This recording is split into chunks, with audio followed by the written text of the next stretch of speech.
Bonjour et bienvenue dans cette capsule vidéo où nous allons nous intéresser à l'importance de l'organisation du réseau cristallin.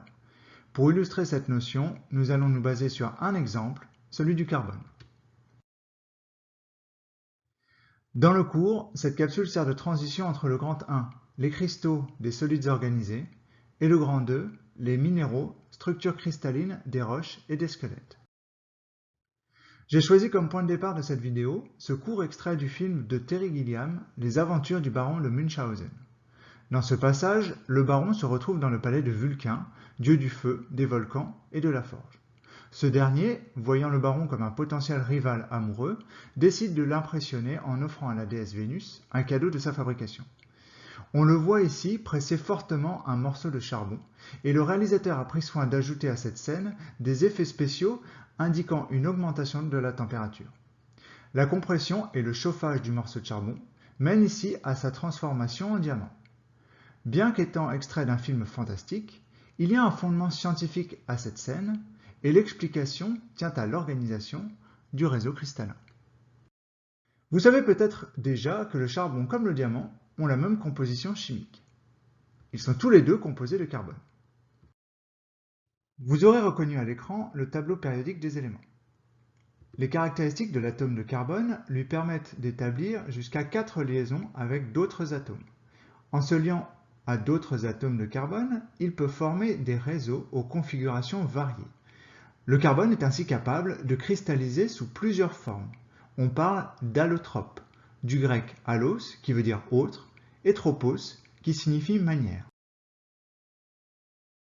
Nous avons déjà parlé de deux allotropes du carbone dans cette vidéo.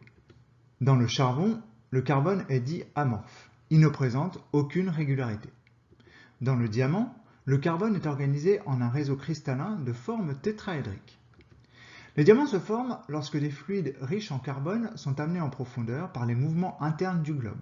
Dans le manteau terrestre, là où la température est supérieure à 15 000 degrés et la pression supérieure à 50 000 fois la pression atmosphérique, les conditions environnementales contraignent les atomes de carbone à s'organiser en un réseau cristallin particulier. Et on a ainsi formation de diamants. À la faveur de remontées volcaniques, des diamants peuvent être arrachés au manteau terrestre et remonter vers la surface. Si l'on considère que le dieu Vulcain dans cette scène des aventures du baron de Munchausen est capable de recréer au creux de ses mains des conditions similaires à celles que l'on trouve au-delà de 150 km de profondeur dans le manteau terrestre, alors, en première approximation, cette scène est scientifiquement fondée. Il n'y a ici que la transformation d'un allotrope du carbone en un autre. Vous connaissez bien le charbon et le diamant, mais il y a au moins un troisième allotrope du carbone avec lequel vous êtes familier. C'est le graphite, qui compose la mine de vos crayons de papier. Dans le graphite, les atomes de carbone sont organisés en plans parallèles les uns aux autres. Quand vous écrivez au crayon de papier, le ou les plans externes se détachent de la mine du graphite pour se fixer sur le papier. Il est donc possible d'isoler ces plans. C'est ce qu'ont fait en 2004 André Geim et Konstantin Novoselov à partir d'une mine de crayons de papier et en utilisant du scotch.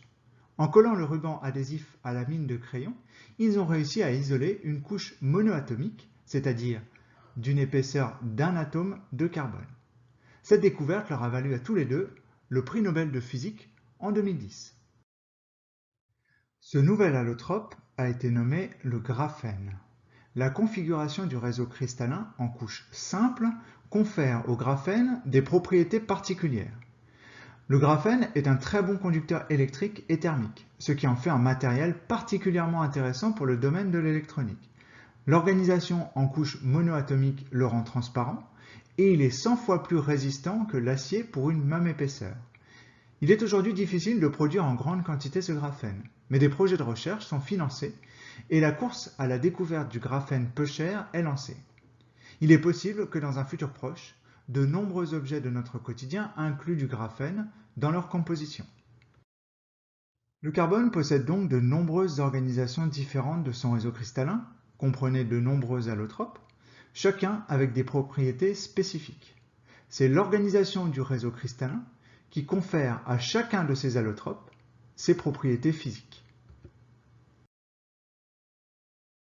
On s'arrête là pour cette vidéo. Nous verrons ensemble en cours d'autres exemples où l'organisation du réseau cristallin impacte les propriétés physiques des matériaux dans le grand 2 de ce chapitre, les minéraux, structures cristallines des roches et des squelettes.